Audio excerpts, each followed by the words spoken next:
अस्सलाम वालेकुम। जी वास्ता कैसे हैं सर आप? शुक्र अल्हम्दुलिल्लाह। अच्छा नासिर साहब, आज मेरे आपसे चंद मुख्तलिफ मौजू पे सवालात हैं जो लोगों ने कमेंट्स में किए हैं। पहला सवाल है कि क्या जन्नत में सरदारी होगी? हमारे उलमा किराम कहते हैं कि जन्नत में जवानों, बूढ़ों और औरतों के मुख्तलिफ सरदार होंगे। कुरान की रोशनी से बताएं, क्या ये बात दुरुस्त है?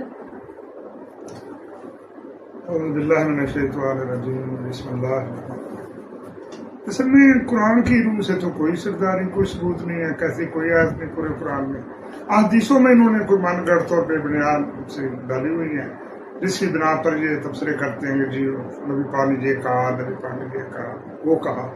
ऐसा नहीं है। जन्नत में कोई किसी को सरदारी की इजाजत नहीं हो, किसी इंसान का कोई अमल दखल ना हो।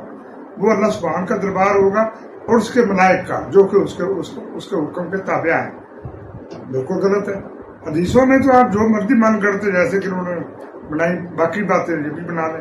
कुरान की रूह से कोई सरदार नहीं होता, कोई किसी को सरदारी नहीं दी जाएगी। सबको तो अपनी अपनी पड़ी होगी।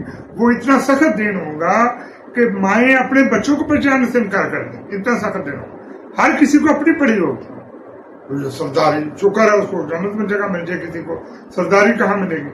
ये बिल्कुल झूठ है।